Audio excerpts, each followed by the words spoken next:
Ladies and gentlemen, the Madness Entertainment Group presents Put the Comic Artist Hour with Les Garner.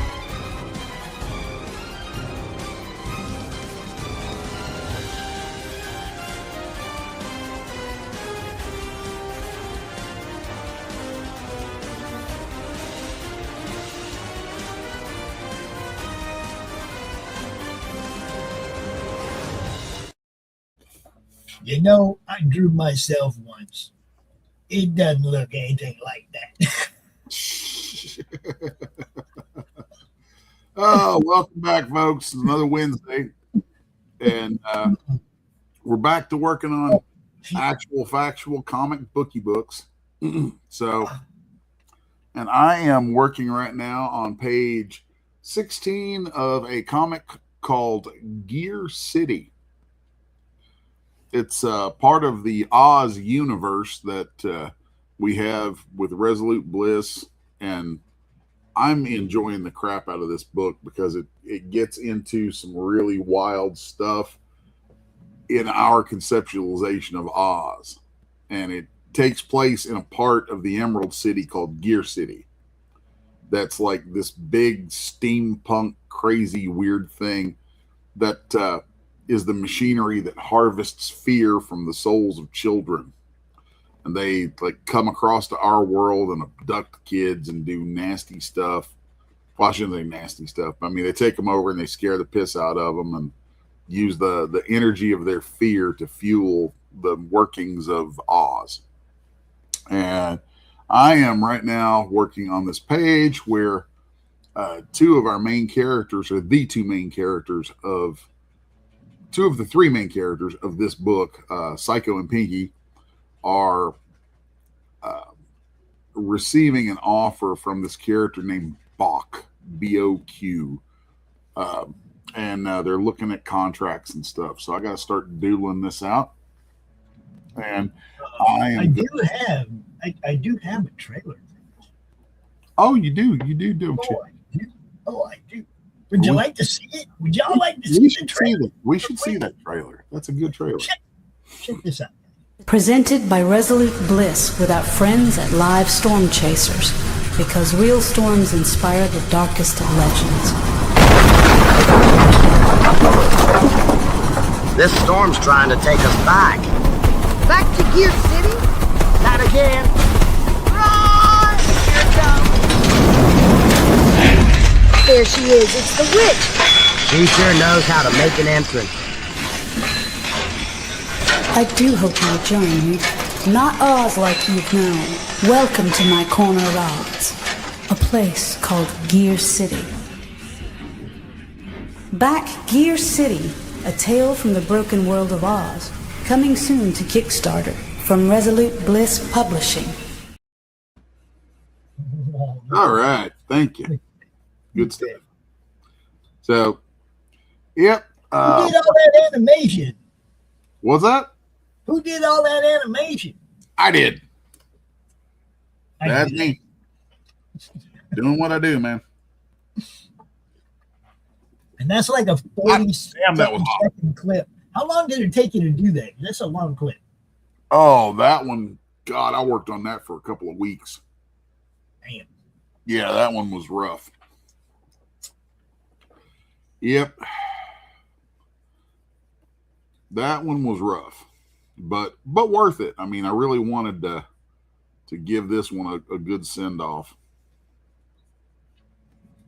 So, yep. I got to rough this in right in here.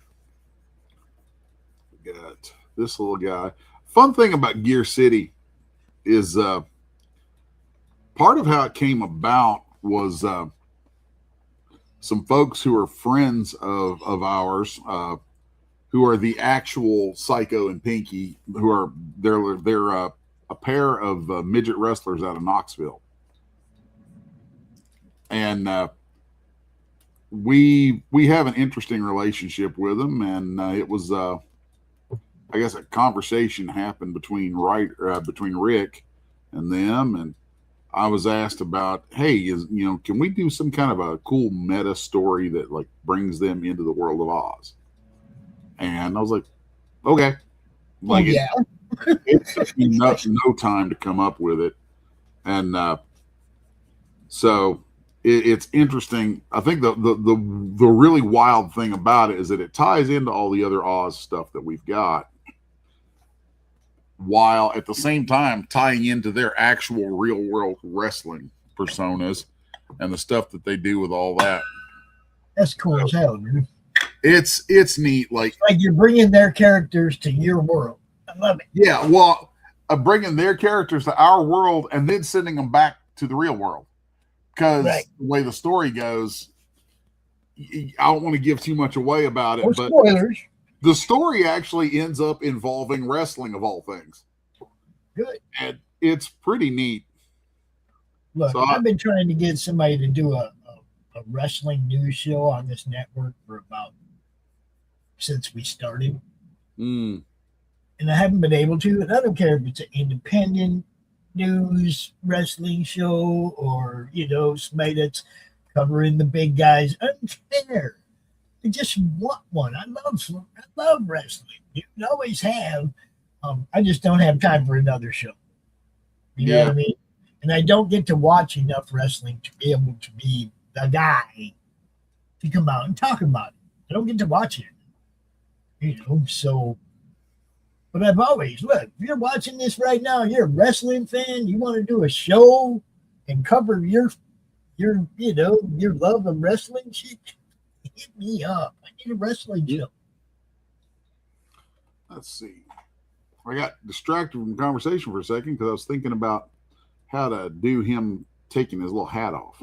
1, 2, 3, 4, 5. There we go. There's that. And then thumb right there. You mean like taking it off with a flourish? Sort of. Yeah, this book opens with them actually in a pit fight, like an old school. It's very inspired by like P.T. Barnum in Gangs of New York, right? And it opens with them in this kind of Fight Club. Yeah, this ring out in the streets. Well, I mean, that's the way they used to do open fist, stand-up boxing like back in Britain and shit. They set up a ring out in the road. Yeah, the old bare knuckle fights. Yeah, they set up a ring out in the road and people would be like, Oh, yeah. Matthew said he finally made a Facebook ad that works. By works, do you mean it shows or is bringing in money? I'm just asking because that's two different levels of works. I mean, I see a lot of Facebook ads. Do they bring the people money? That's the question.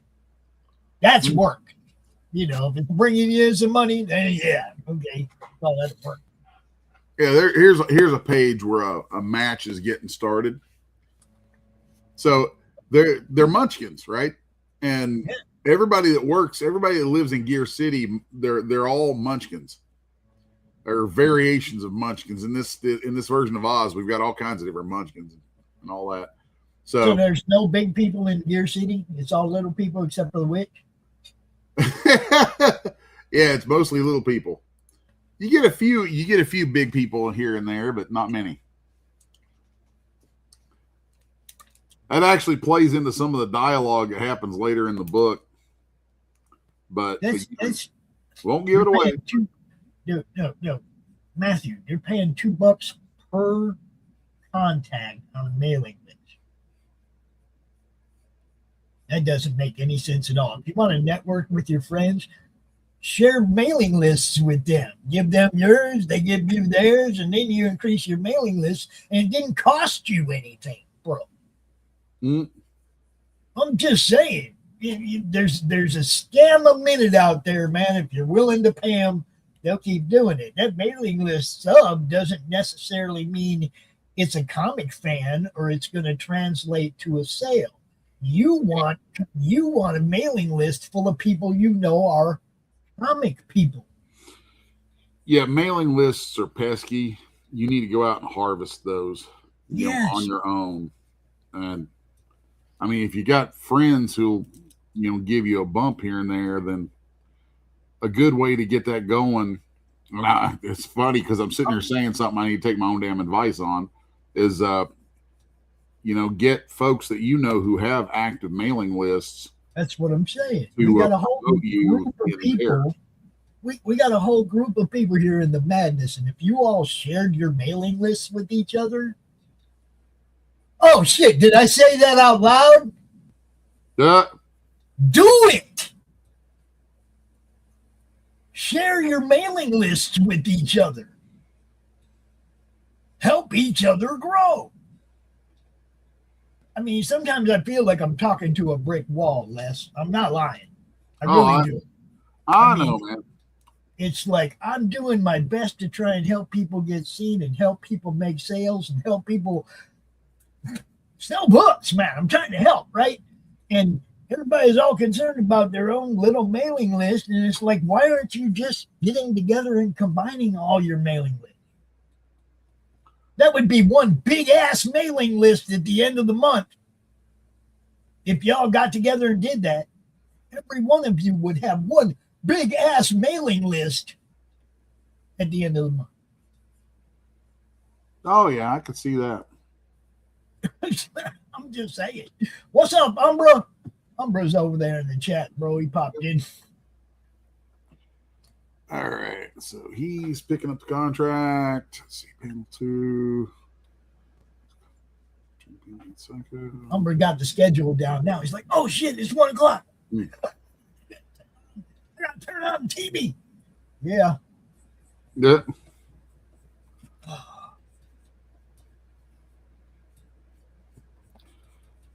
Yeah. Matthew, if you pay me $2 per every person I send you an email for, I'll make you a 500 contact list of real people. You send me $1,000. You see how that sounds now? Just network with each other, bro. Just talk to your other friends like Christian that you go on the show with. Talk to them. Combine your email list. Offer them yours. Take theirs. Quit paying money to people that aren't really doing anything for you. Okay, get a real mailing list of from another comic creator that has comic fans and not just random whoever's on their contact list, right? Yeah. Or create. Look, I could go create 800 fucking email accounts right now, and do you see what I'm saying, Matthew? I could create a bunch of fake ones and give you one for $2 every day. I'm trying to protect you, man. Listen to me. It's better to just network with your comic friends and exchange mailing lists, right? Let's see here. All right, that's and for anybody that's out there protecting their mailing list, because those are my fans. No, they're comic fans. They're just people that actually bought from you. But, don't gatekeep them from seeing what else is out there and block them from buying from other people, too. That's shit. Yeah, well. I got to be honest. I mean, it's the indie nation. It grows by everybody, not by one person. Yeah. That's one of the weird things about being in an indie world, whether it's comics or music or whatever, is like we're all dogging it, and we're all, but that also means we're all kind of competitive. So yeah, and I expect co-opetition. Co-opetition. Exactly. I expect that. I expect you guys compete with each other, but not to put somebody under your thumb or out of the game. You see what I'm saying? That's not cool. and your fan base grows. Look, if you're talking about other people's stuff, their fan base notices you. Now that's part of your fan base. You know, if you're not talking about other people, then the people in their sphere aren't going to ever know you. Yeah, True. You got to take care of each other, man. I mean, really. If the madness was an actual like business where everybody, you know, we were all umbrellaed under this, contracted, making money, whatever, that would be part of it. There would be a huge mailing list everybody gets to draw from. You see what I'm saying? Everybody would throw their mailing list into the pie. I can't make people do that, but damn, if I was running this shit, it was you see what I'm saying? If we were corporate, oh hell yeah, you'd be throwing in if you want to be part of this. Well, I know a lot of times with corporate shit, that's one of the things that with corporate entertainment, you know, a lot of times they will actually push for you to have to, you know, give them that shit. Well, that's what I'm saying. They're like, yeah, we want all your contacts. Yeah, because we're trying to promote all this shit, not just yours. You see, and then we think about this though. The other 30 people in the network with mailing lists all just added theirs to yours. You see, you think, oh, I gotta add my mailing list. Yeah, but what about all the other people that are giving theirs to you? Wouldn't that make it worth it? I could. Fucking A, good. I mean, sure, there's gonna be some people that are on both mailing lists, whatever. But at the end of the day, it's different fan bases, you know, and cross the streams, bro, in every way that you can. Cross promote in every way that you can, and that's a huge one right there because people are really protective of their mailing list, right? Yep. And it's like you at least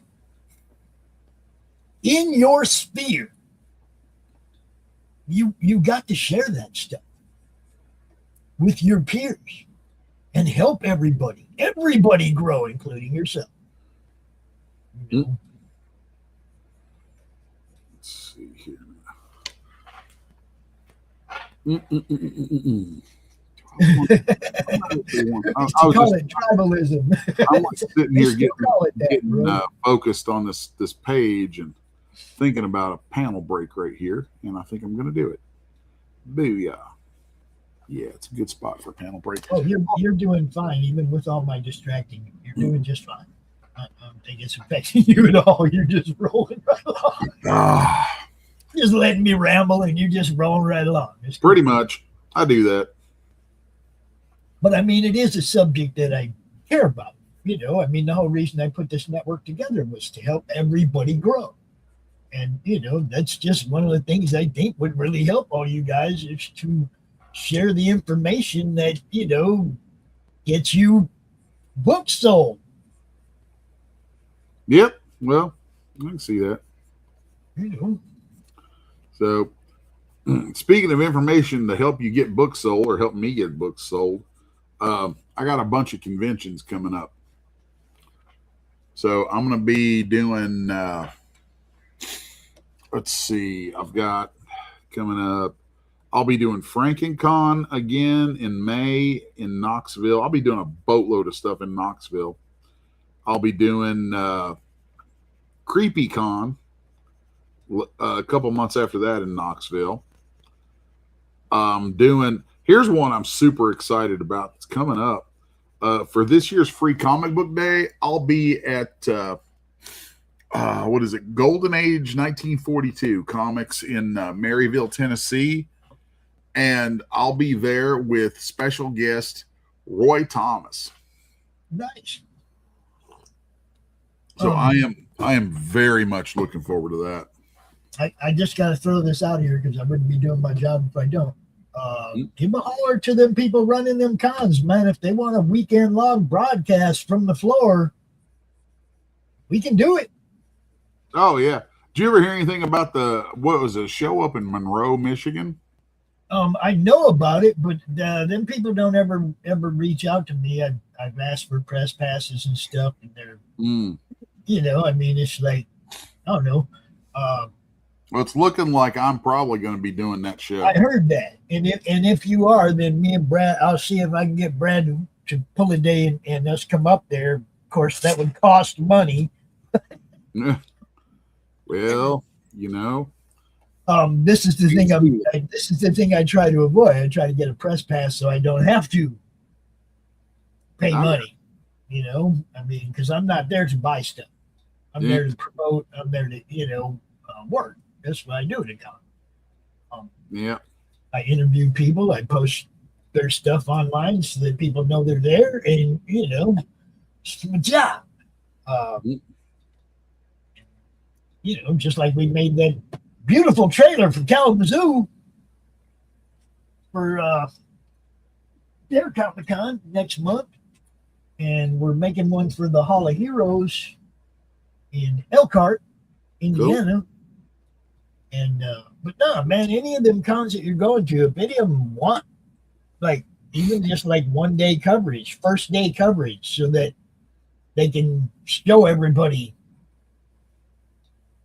all the shit that's there, right? Yeah. Oh yeah. If I was running a con and I could get somebody to come and broadcast Friday to help bring in people on Saturday and Sunday, oh hell yeah, I'd be wanting that. You know what I mean? I'd want that. Mm-hmm. Oh yeah. So in general conversation, just let people know somebody that could help do that. I can do that. I can certainly do that. I'd really like to get the road show rolling. I'd really like to get it rolling where people start expecting us to show up at places and asking for us to be there. Bring different people into madness to their show. Want that. Oh, yeah. Just like I'm trying to get you and Chris and Mike Barron all up at Grand Rapids in November. I got a nice little birthday message from Mike the other day. That was cool. Mike seems like a real cool dude. He really is a good dude. As a matter of fact, after your show, I had to go over and tape the bark wire. And the bark wire, guys, you can't see it on YouTube or Pill or Rumble or any. It's the only place you see the bark wire is actually on Pilled and Roku. That's it. It's Mike Barron and Philip Nelson, and it's a great show. Sometimes he has other people. Sometimes Mark Huffman. Sometimes it's Dave Altide, but his usual partner is Philip Nelson, who does the comic book Axie Cab, which is a serial killer that kills evil people. Don't get in that cab. Look, what are the chances, right? Even if you're a serial killer, don't get in that cab. What are the chances? Yeah. There you go. There you go. Matthew is dropping a link for a chance to win one of 5 free copies of the upcoming Supernatural Mystery Comic Night Slayers. There you go. Very cool. Very cool. Umbra's asking, if I get my shit together, do you have a couple hours for an interview between April 15th and 19th? Yeah, I can do that. Yep. And he said he sent you messages on his Facebook via email trying to touch base. Oh, I've been a little out of pocket the last couple days, and getting outside to touch some grass and do some farm work around here, building some raised garden beds for the wife. So I've been a little out of touch, but I'll double check all that stuff today and get back to you. And if you have a hard time getting a hold of him, just hit me up. Okay. Pop Van Zant over on Facebook. I can do that. Just hit me up. I can connect you to anybody in the madness. That's for sure. People. Let's see here now. Zoom up in here. Shoop. And there we go with that. You bet. You bet. Spreading the wealth, man. Spreading the wealth. That's why we're here. Spreading the wealth of knowledge, information, and hopefully you spread some real wealth, helping y'all sell some books. That is a goal. Keep them books a moving. Speaking of books selling, we wrapped up. I don't know if it's still in late pledges. If you want to pop over and take a look at it, it might be. But pretty sure we're all wrapped up with Oz #2.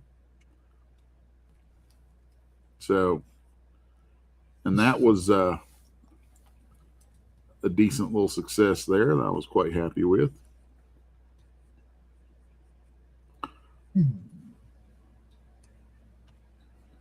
Oz #2 from Resolute Bliss. Oh, that's not it. That's the, dang it. That was not what I was trying to find. I already have that. I want the comic itself, the actual comic.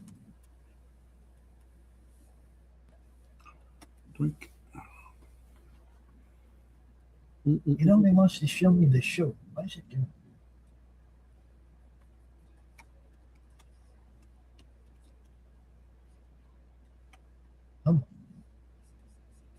Oh.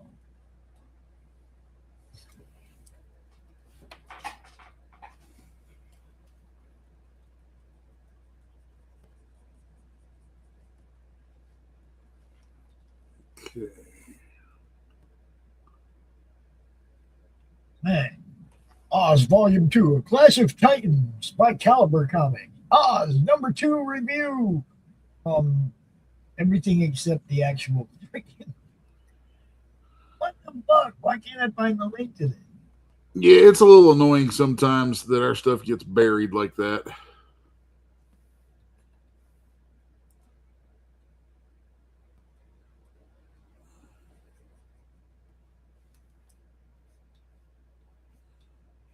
Yeah, there's like 10 different books that are Oz #2. Yeah. And the one that you guys do doesn't even pop up on fucking Google. That's ridiculous. Put in the Nightmare in Emerald. I'm just going to the website. Better be there. Click here to order Oz #2. There it is. Okay. It still says back this project, so you can still get this. Yeah, it might be in still be in late pledges. Late pledges. Yeah. Okay. You can get it. It is available right now. We're gonna play that trailers and stuff. Show. And gasp. Yeah, here's the link for Oz. Sweet.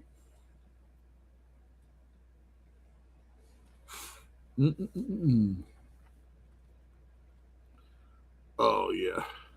If I'm a little quieter than usual today, it's because I'm super stuffy in the nose, and I've got deadlines coming up with this particular book and other books, and I'm like super hyper focused on getting this done. I've been talking so much nobody noticed that you were. Yeah.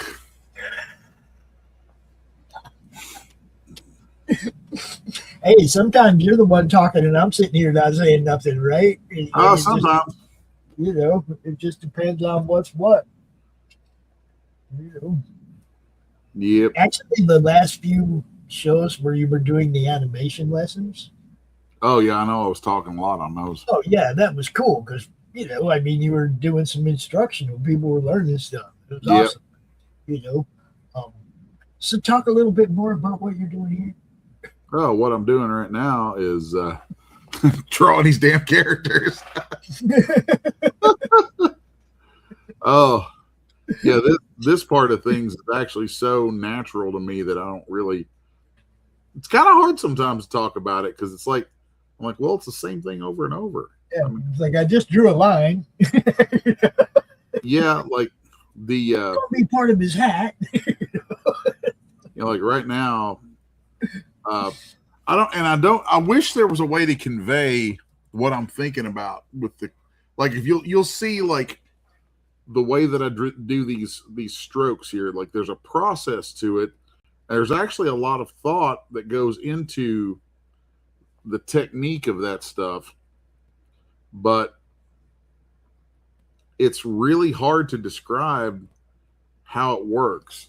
And if you could see my hand in person, you'd see it actually, it bounces around almost like a tattoo gun. It's really weird. I do a lot of stuff where I'll do strokes that, like, if you watch my hand, it goes back and forth. So you'll see me do this. If you watch where these lines are building up on here, see how they're building up apart from each other? Right. And then, that will give you this feeling right there of a contour. And I love doing that kind of stuff. Sometimes maybe a little too much, but I just let myself go with it. It's a very Bernie Wrightson thing to do, and that's kind of my hero. So I let loose with it. So right here, and you can tell, I think on the screen today, you can see how loose my pencils tend to be. So I don't do tight pencils unless I'm working with an inker, which I don't very often. Actually, I shouldn't say very often. The only time in my professional comic book life that I have worked with an inker is Pete Palmiotti. And Pete is awesome. Yeah, we like Pete. But yeah, typically I just handle all of it. I kind of prefer it that way.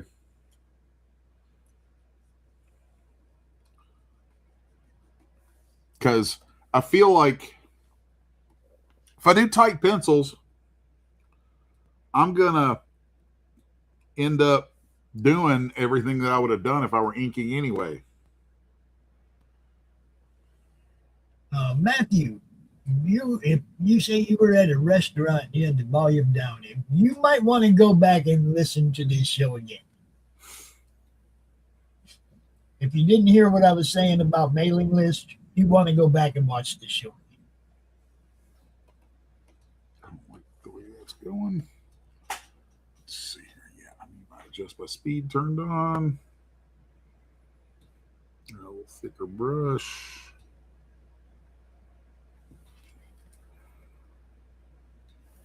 So a couple things I can make note of real quick that I'm doing here is I just turned back on adjust by speed and stabilization, because when you have those on, the way it feels is a lot more like a natural brush. And then I also keep starting and ending tapering turned on, so that, like, as a line goes across, when I pull away, it tapers out. And I like having the thick to thin, and then when it's tapered, it's easier to start a new extension of that line off of it and have them blend together well.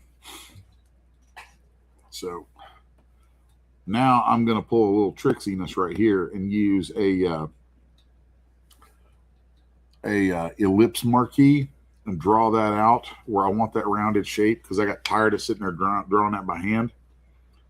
Like, if I were doing this on paper, I would pull up an ellipse template, find one that matches, and swoop, there it'd be. And this is kind of the same thing. So then I'll come in here and do outline selection. Got it inside. We'll do 10 pixels on that. And now while that's selected, I'll come in here and we'll drop that in, fill it, and then I'm going to add some stuff around here just to give it a little variety and a little feel right there. And we're going to come right down here, Boom. Boom. Okay. Umbra says, what tablet do you have again? Is it a Wacom Cintiq? Yeah, I've got the big Wacom Cintiq 27 HD. It's a big boy. So when I'm drawing on screen, I'm drawing pretty much at scale for an 11 by 17 page.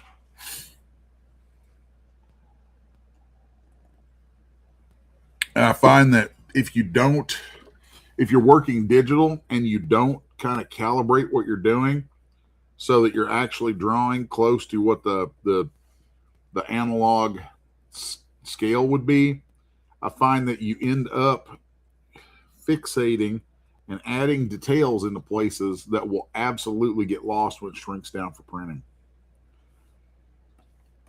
So that's a very, very important thing.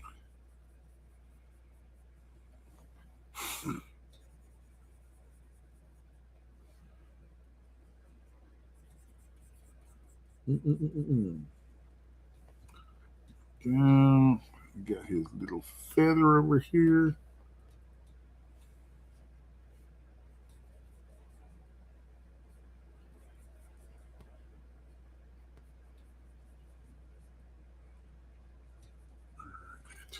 That. Hey, what's up, Mr. Brink? What's happening? Now, Dave runs a show on the network, Les, that you might be interested in going. It's Sunday afternoons at 2 p.m. Eastern, and Dave's out of the Netherlands, and it's a totally different audience. Neat. So you'll be getting seen in front of people that don't normally see you. You know what I mean? I can get down with that.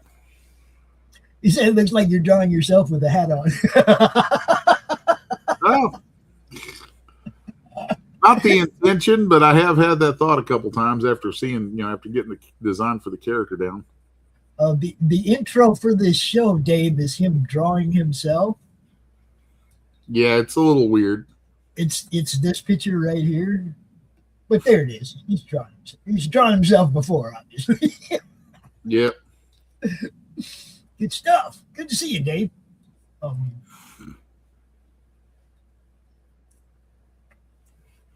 Two of the people in the panel, though, are little people. Little people. Yeah, well, Bach this character is also a munchkin. He's just a little bigger than them.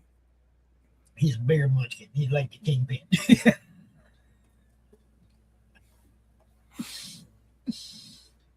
This is from which book? Gear City. Gear City. Mm-hmm. From Resolute Bliss. But yeah, Mr. Brink, Les would be a great guest, man. He can do it all. Animation, everything, dude.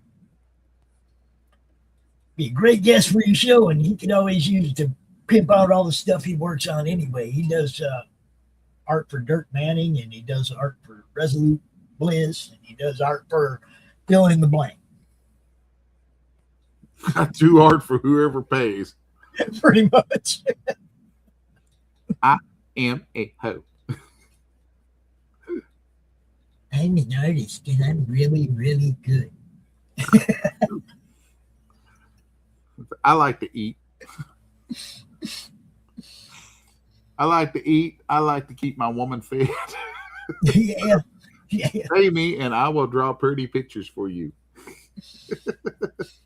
It's pretty much a fact.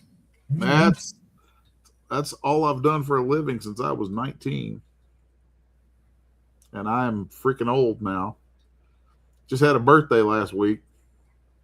Yeah, and you're still a young pup. Shush. I'm 52. I made it. I made it to 52. Two of my brothers died at 51. My dad died at 51. See? And I'm 63 now, and I've been living out borrowed time for a while.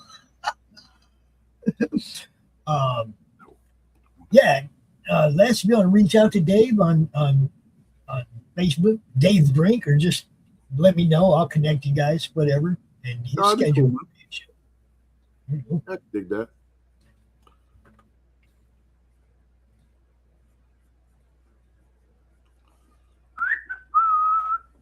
All right. I mean, you're both in the Madness Reloaded chat group. You should be able to find each other. I'm hardly ever in that. No, but you can find everybody in the Madness that runs a show there. That's what I'm saying. You can pretty much find each other pretty easy, you know. Oh, yeah. I got you. This is Gear City is an Oz story. Go ahead, tell them about it. Gear City is the story of Psycho and Pinky, a couple of munchkins who are pit fighters in the ghettos of the Emerald City. And they're winning matches and establishing themselves. And this character named Bach is in charge of the abduction of children from our world so that the magic of Oz can harvest fear from the children that fuels it. And he recruits enforcers from the pit fighters down in the ghettos of Emerald City. And there's a district of Emerald City called Gear City that he runs that is kind of the machinery that does all this. And this is the story of Psycho and Pinky and his attempt to recruit them to be enforcers for him. There's Tosis. Let's see here. Here's your buddy, Les, in the chat. Who we got? Tassos. Oh, Tassos! Anastasia Dees. Yeah, I'm not even trying to say his last name. I think he might still be impressed that I actually said his name right.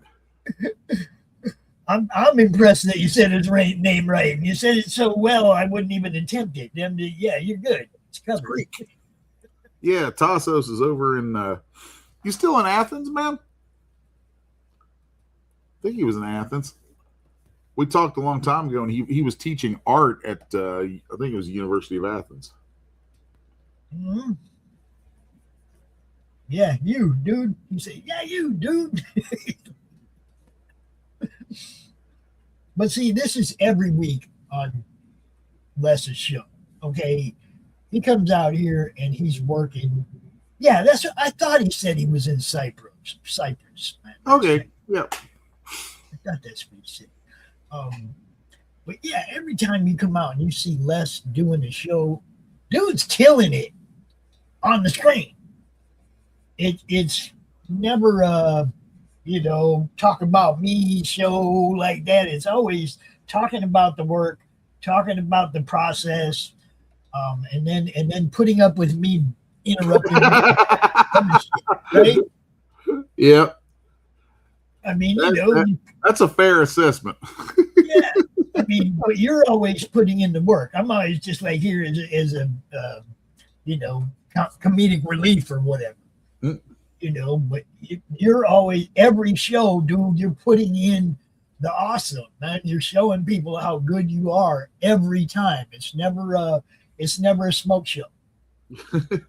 People want to come out and see real art getting done in real time. This is it. This and Jerry shows, Super Saturday, this is it, right? These are the guys that are actually coming out and taking time to do some instructional to help other people get better.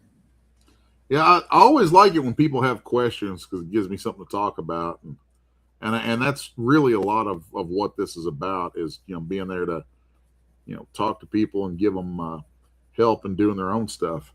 Yes. Why do I do that, you ask? Because I love comics, and if I want, like, the entire reason I make comics is that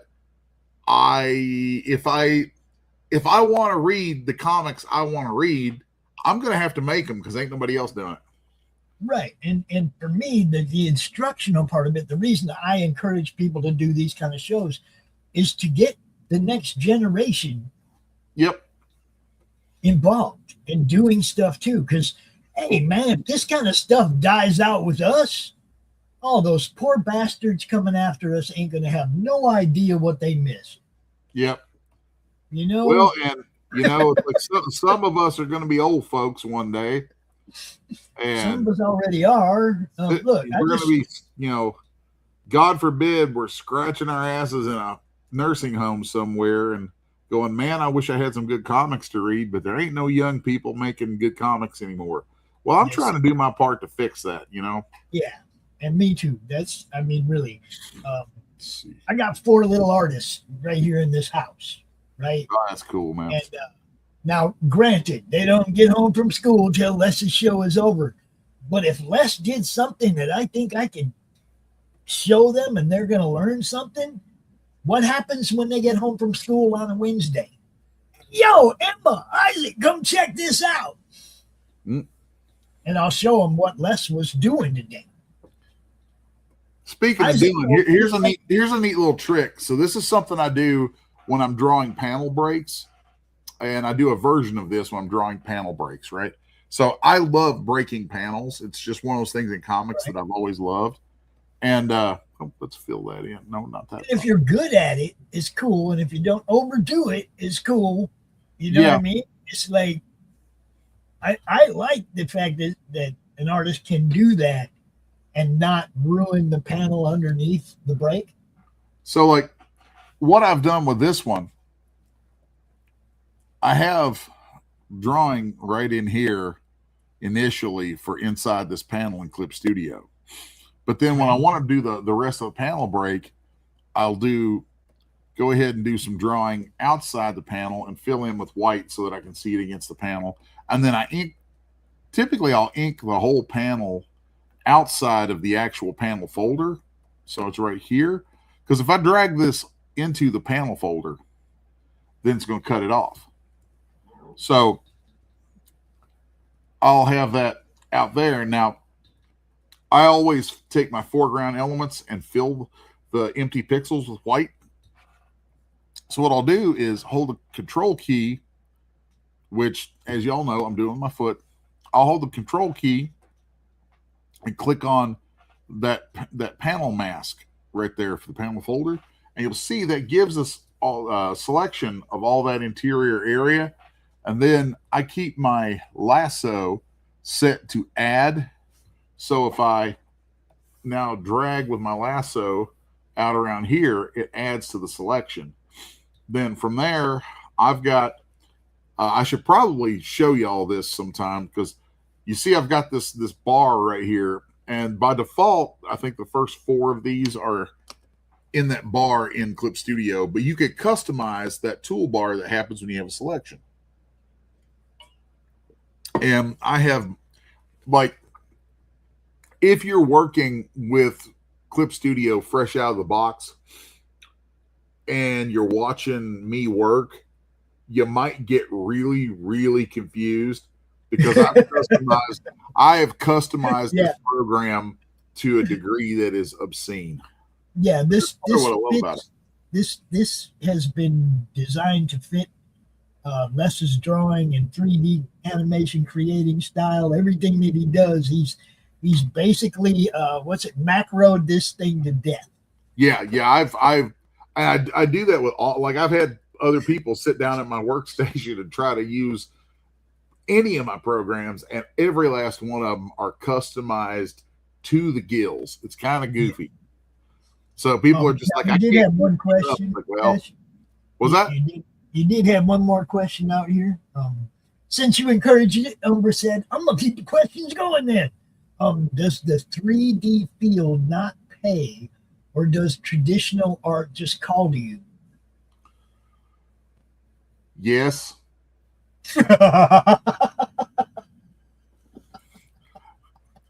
Seriously, actually 3D can pay really well, and for me it has paid really well for a really long time. 3D was my main income for 25 years. But I started in comics. I love comics. I always intended to get back to comics, but I kept getting, I made good money in 3D, and I kept getting so much work with it that it was like, man, it's like, okay, just you keep drilling where the, you keep drilling where the oil comes up, And then after my stroke, actually before the stroke, I had gotten Apocalypse Girl together, because I was finally like, man, I better shit or get off the pot with this. And I got Apocalypse Girl together, and it did well. and I was very happy with that. And then, moving forward, I was really wanting to transition from 3D back to comics because I love comics so much. And then when I had the stroke, I was actually working on a comic with Dirk Manning called Homestead. I was working on that literally as they put me in the hospital. I tell this all the time. I'm beating a dead horse now at this point with it. But I was working on that book as they were putting me in the hospital, like literally on my lap. And while I was in the hospital, I just thought, I was like, man, it's now or never. If I don't buckle down and make this happen the way that it ought to happen, then I'm going to leave this world unsatisfied that I didn't do everything I could do with comics. So I busted my chops. Like the last 3 years have been focused. I have had two things on my mind for the last 3 years. Absolutely push as hard and far in comics as I can possibly go and get my arm back. So that's kind of how it's landed, Yep. Anyway, back into the how to do stuff part of the show. So I'll go in here and hit advanced fill, which can also be found under edit, advanced fill. You also see I've also got a really long key command set up for it there. So I'll hit advanced fill, and I keep it set to sub drawing color, and I'll usually have black and white, right? So by having it set on sub drawing color, the lower of these two swatches is what it'll fill all the empty pixels with. So when I hit OK, boom, all that is filled with white. But what about this stuff that's covering up the other stuff, you say? Well, the way to fix that is then grab my fill tool, the paint bucket, and go here to where you're filling with empty pixels. And I've got close gap turned on. I'm going to turn it down by 1. And we'll just click right here. And it effectively erases those pixels. For some reason, I think I don't have a closed space right there. There we go. That's better. No, it's not. No, it's not. It's not better. Dang it. So if there's a gap, then it will, you'll end up flooding in there, just like with any paint bucket tool. But there we go. No. Oh, you know how I started my day-to-day lesson? I went in the freezer, get the ice pack, because I woke up and the arm was kind of bothering me a little bit. And I grabbed the ice pack with my right hand. Right hand don't work. Dropped the ice pack on my fucking foot. Oof. Oh, so here's the other part of what I'm doing here. So I have that panel out here on top like this. I'm going to duplicate that and drag a copy down inside my panel folder. And then this one up here, you can see that it's kind of canceling out my panel lines. So I will, on that layer that's up the top, I'll just select all of that and delete it. So now I've got good clean panel lines.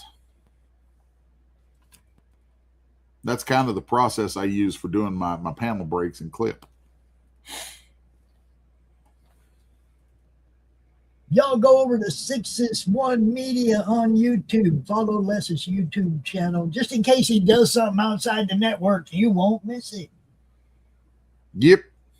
Just saying, go subscribe to his YouTube channel. Let's see. Shouldn't the stuff from the channel propagate into my YouTube channel? I don't know how that works. Well, I mean, I send this show there, but if you went out and did something, you know what I mean, outside of our network, then people need to know where to find you, and that's your YouTube channel, right? Yeah, I got you. I mean, and you got a lot of stuff on your YouTube channel that that never has been part of the Madness broadcast, right? That is true. Yeah, so there's a whole bunch of other stuff over there on SIXUS1 Media over on YouTube. Go check it out. All right. Here's one of my little tricksy tricks that I love for for Clip Studios. I've got all kinds of brushes that I've made for different like shapes and textures that I would normally do. So like in this panel, I don't really want to draw like a full-on background in there because it doesn't need it and it'll take away from it. But I do want something. And I already have in the top panel here, I have shadows around the room. So I'm going to use this brush that I've made that I call back hatch. So sometimes in the background of my panels, you'll see this specific kind of hatching. And that's what it looks like. And what I've done, I'll show you real quick how we can do this. We'll just turn all these off for a minute. Turn you off and you off. I'll show you how, I don't think I've ever covered this on the show actually. Show you how this is done, or one way that there's numerous ways to do this, but one way you do this is I'll take a regular pen and come in here and just, let's make just some lines. And I'm purposefully not using any kind of snapping or anything like that because I want them to be very natural. So I'll make a bunch of these lines like this. Now I'm going to turn it and come back across here. And I might even come back in with thicker lines. Of course, this is a really quick, janky version of this. But from there, I will take a lasso tool, go all the way around that. And then I have all this stuff tucked in here because I make brushes on the fly quite a bit. But if you don't have tools set up like I do, you go to Edit, and you go down to Register. I can't even hardly remember where the stuff is in the menus anymore because of my tools. Register Image, and then a window pops up, and I'll just put it under my S1M 6S1 Media. And let's see, where's my brushes at in here? Blah, blah, blah, brushes. And there's a ton of these. We'll just put a tag on this that says hatch. We're going to call this, I'm going to call it loose hatch 1. Oh, I hate to have to hunt and peck, but I do. And then we'll set it to use for brush tip shape. And that should be it. So now after we hit OK, we can just delete that out of there now that we've made it into a brush tip. So then let's go I'll grab my back hatch. And I'm going to make a duplicate of this brush. Typically, if you have a brush around that you like the way it works, you just make a duplicate of it like this. I'm going to call this loose hatch 1. There we go. And then I'll go into my tool settings, click on the little wrench, and here we can go to brush tip. And I will click on that, which will bring up the menu for bringing up all my brush tips, which I've got a bazillion. So rather than hunt and peck for it, I'm just going to type the keyword that I made, hatch. And we should see that new one. Where did it go? Let's see. Dash poop. Creative material. Where's the new one at? Oh, here it is. Loose hatch 1. So now that I've grabbed that and put it in here, so now, and it's a little monotonous because you can see the repetition of it, but then we can do some other things in here, like this would be one that I would probably change the angle and add some randomization to that. Hopefully these things are showing up on the screen here. Let's see. Brush tip, the tip. Then let's take flip horizontal and set that to random, and flip vertical and set that to random. So then that starts to introduce a little more organicness to that.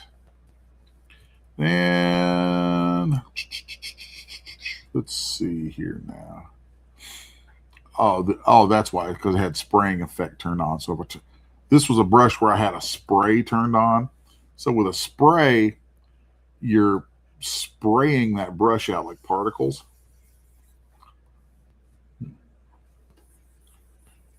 Which can be useful for lots of stuff. But on this one, I'd actually rather keep it as a stroke. And then we will make it a larger brush. And then we can drop these around each other. I kind of like that.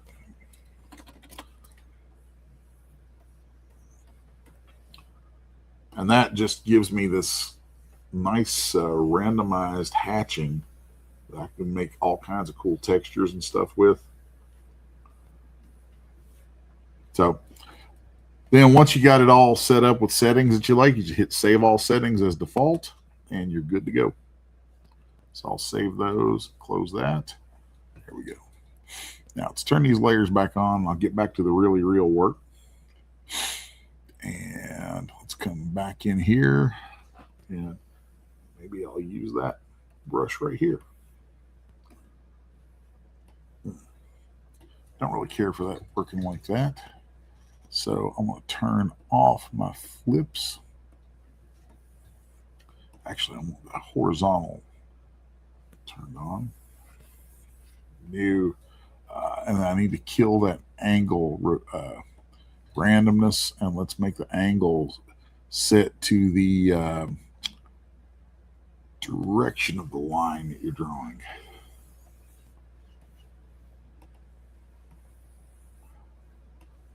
And let's set that back to 0. There we go. That gives you an idea of what you can do with that stuff, or one of the things you can do with it. So, but that one was created so quick and so loose that I'd rather work with this one. Because this one I've got set up so that I just dot it in there and it gives me the specific style of hatching that I really like for those kind of background fills. All right, get some more coffee. And then let's get back in here on panel number 2. I got carried away with panel number 3 and didn't finish panel number 2. So I'm grabbing my main pen, set it to.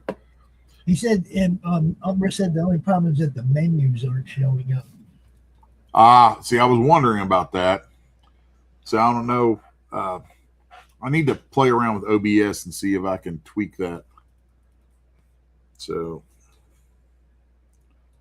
well, suffice it to say, there were menus and they did what I wanted them to. Yeah.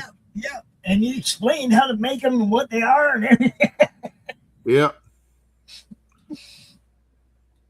All right.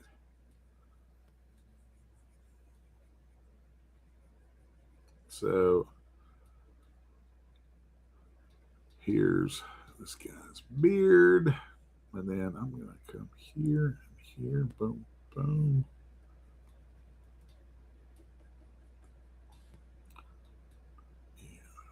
And add this big button and this big button. Okay. I'm going to come out here with this. Turn on my adjust by speed. Boom. There we go.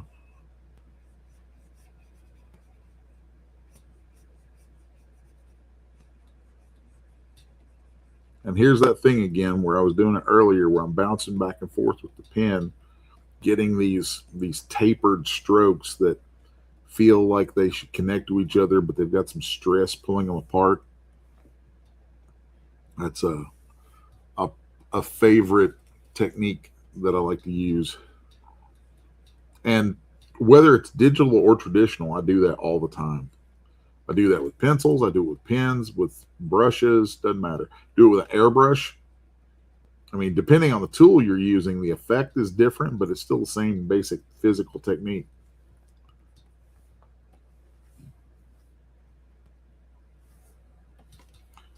All right.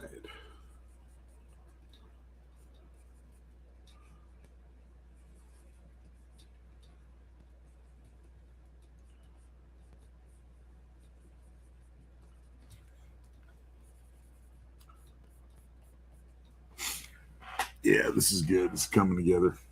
So then I'm going to grab my ellipse marquee tool, and I'm going to drag a circle right there for his monocle, and we will do an outline selection. And then while it's still selected, I'll come in and do a few little doodads on there.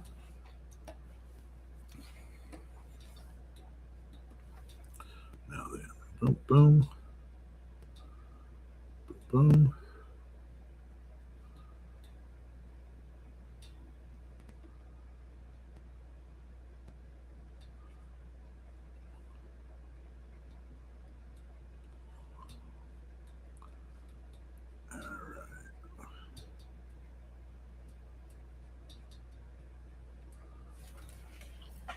So if I turn down the opacity of that pencil layer, you can probably tell a little easier what I'm doing.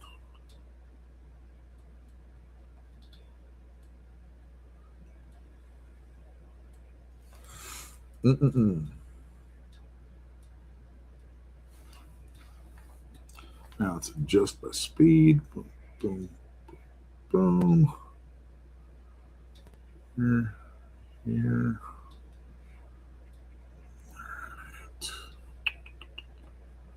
And I always like doing these thin little lines here to give the impression of a shadow from his hat. Okay. Let's turn adjust by speed off. And get his feathers in here. I'm going to turn that back on.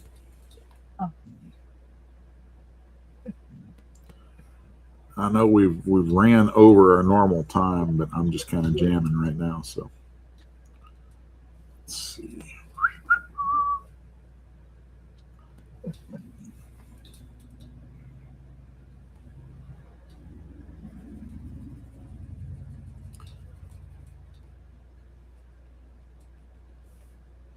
Yeah, that was Mike Barron calling to verify taping today. Oh, cool, man. Yeah, Mike's old school. But the first time I talked to Mike, the very first time, like 6 years ago, I sent an email message, or I sent him a Facebook message, right? And he replied with, "Here's my number, Pops. Call me." Yeah. Right? Like straight up, old school, wants to talk on the phone, is like, oh, Mike, he's a good dude. That's cool.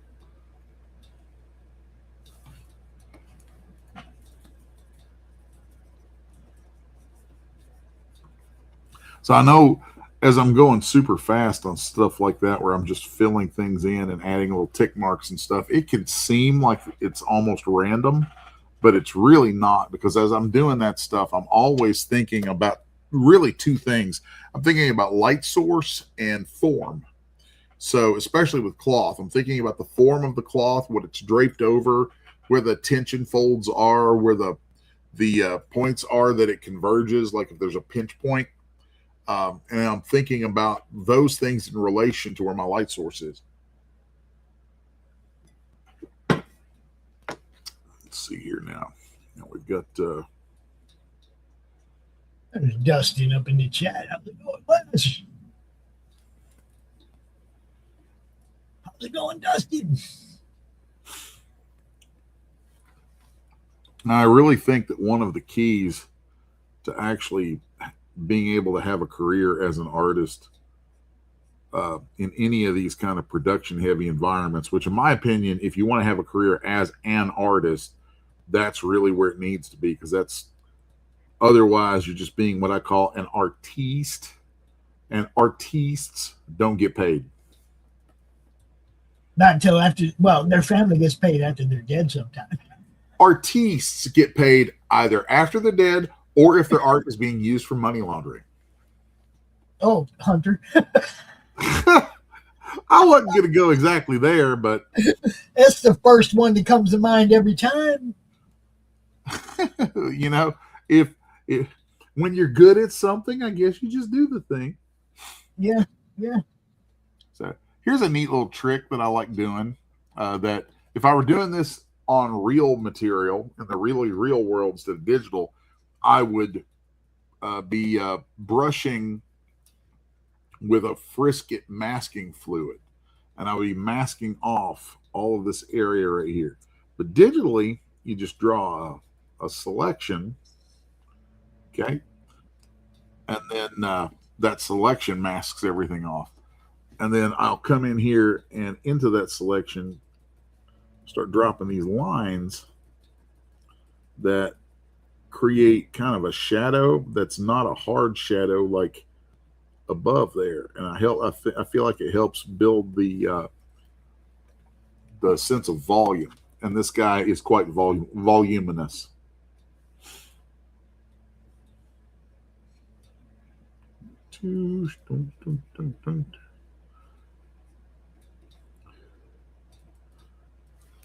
Yeah, big fat dudes, you gotta make sure you got stress folds showing tension in the fabrics from them.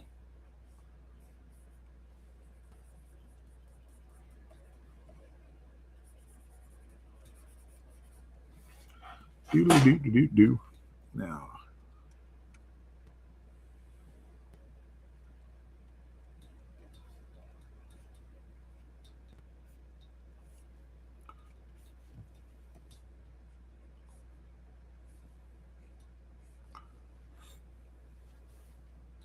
I'll turn off that adjust by speed.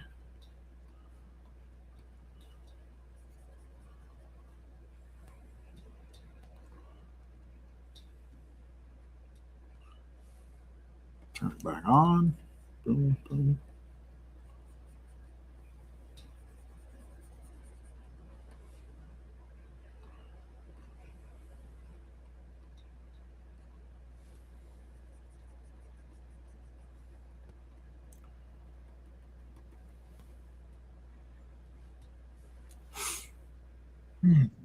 Oh, time flies when you're having fun, doesn't it? Oh yeah. Don't it though? Oh, you come to say hi to Les? What was that? Say hi. Oh, you hear that little weak? How about you talk the man's voice, dog?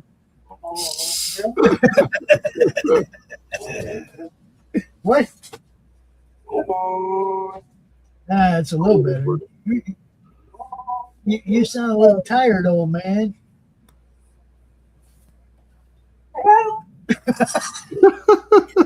You call me old? You hear that? You didn't like that. Oh, I love dogs. What are you trying to say, bro? That's a oops right there. You're gonna have to wait, buddy. I took you out before the show. It wasn't that long ago. There's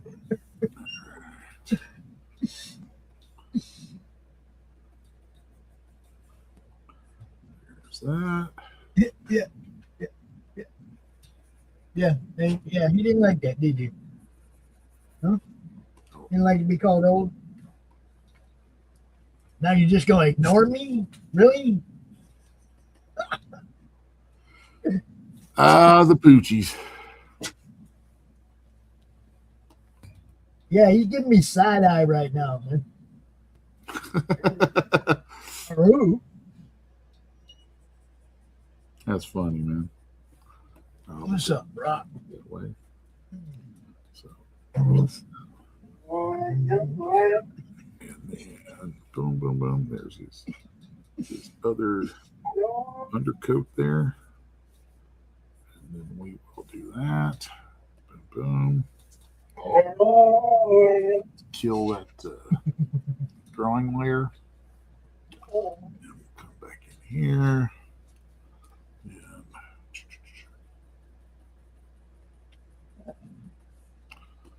And Quit growling at me, Brock. What, buddy? okay. Now then, let's go ahead and hold Control, click the layer shape there, and we'll make a fill for him. Then we're going to set our paint bucket to transparent and fill transparent pixels there. And I think I want to make a couple little tweaks here. Yeah, there we go. That's better. And then we got a little bit of filling to do right here. All right. Oh, and I almost forgot. He's supposed to have like a little chain right here. Barely shows up, and I'll be picky with myself about it if I don't get it done. Then I need to use a perspective ruler here and create that doorway going off into the distance, because this is one where I'm going to be very anal about that.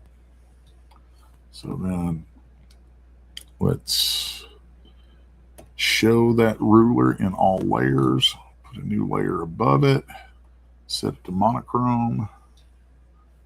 There we go.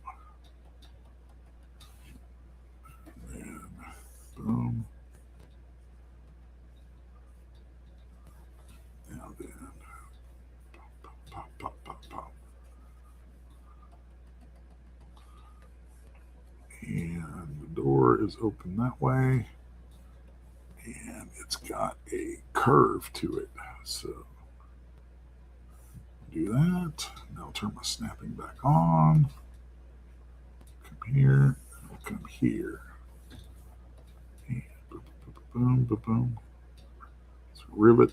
Here's a nice little way, like if you're wanting to get a mechanical look on stuff, you want to add rivets. Put these little like 3/4 rotated C shapes, little strokes that are really just a shadow of a rivet. It's such a great way to fake that stuff. And then adding occasional little ticks that cross each other always makes it feel like there's metal panels.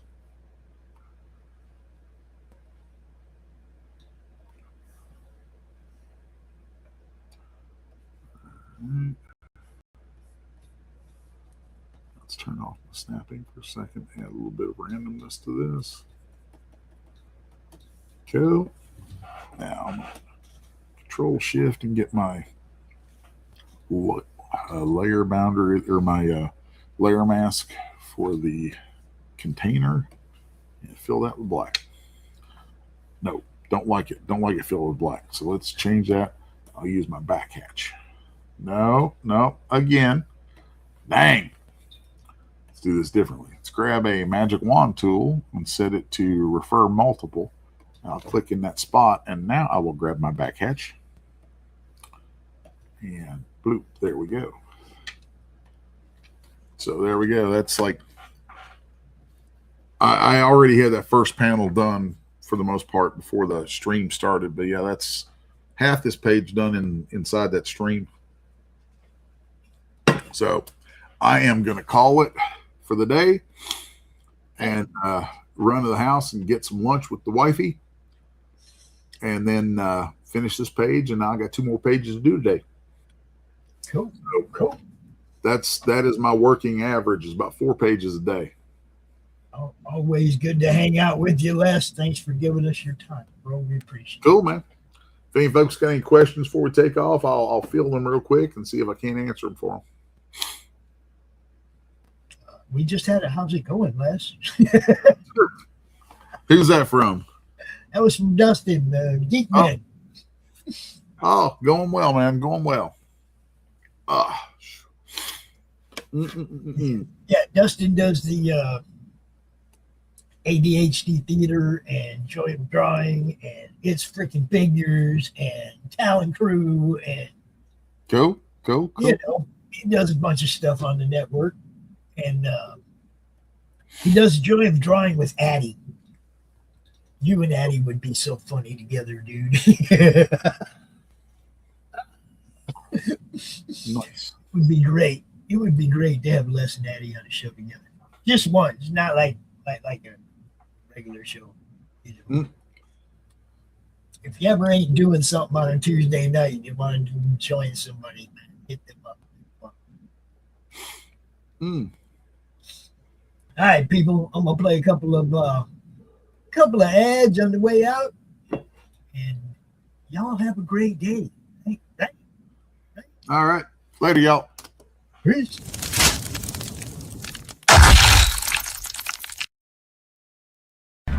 Evening, darlings.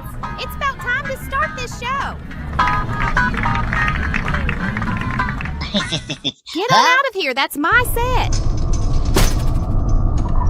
My name's Belladonna Lamort, and I'm just hopping on screen to tell you, if y'all ain't checked out the Gasp Horror Anthology from Resolute Bliss, then y'all about as silly as that dusty old bag of bones. So what you waiting for? Head on over and sign up at Kickstarter now.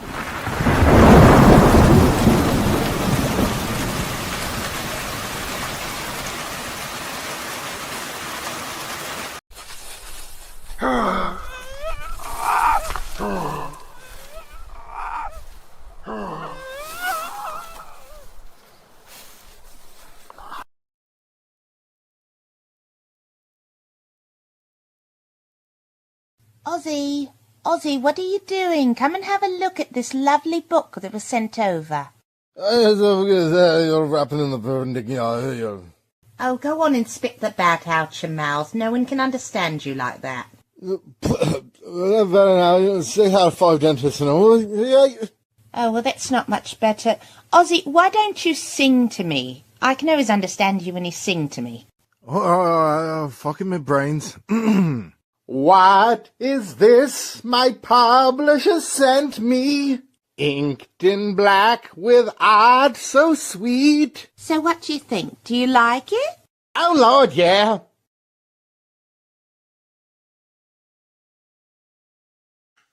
Coming to Kalamazoo. An event so epic that it must be seen to be believed. A celebration so grand it spans 3 days. Kalamazoo Comic-Con. Join us April 10th through 12th, 2026 at the Kalamazoo Expo Center, 2900 Lake Street, Kalamazoo, Michigan. Doors open Friday from noon to 7 p.m., Saturday 10 a.m. to 7 p.m., and Sunday 10 a.m. to 5 p.m. Meet legendary comic guests like Andrew Petboy, Bart Sears, Bob Hall, Corinne Roberts, Dan Monroe, Danica Davidson, Paul D. Story, Randy Zimmerman, Roger Schultz, Scott Grosema, and Tim Seeley. They're all ready to sign, sketch, and share stories from your favorite comics. And that's not all. Rub shoulders with other special guests including Blake Foster from Power Rangers, Daniel Logan from Star Wars, Hunter Deno from Power Rangers, Jason Douglas, the voice of Attack on Titan, Megan Shipman from My Hero Academia, Morgana Ignis from Hell of a Boss, Natalie Von Sistine from Dan to Dan, Tiffany Vollmer from Dragon Ball, Young Ye from Like a Dragon, Georgina Leahy, Christina Gailey, Christine McCulford, Jesse Milo Miles, Kristen Simmons, and the amazing Pink Opal cosplay. Dive into non-stop activities, thrilling panels and Q&As, autograph sessions, photo ops with stars, a massive exhibit hall packed with comics, merch, and collectibles, artist alley showcases, epic cosplay contests, gaming tournaments, kids zones for family fun, and so much more to geek out over. Don't miss this ultimate celebration of comics and pop culture. Grab your tickets now at grcomiccon.com. Prices start low with 3-day passes for the full adventure. We'll see you there, heroes.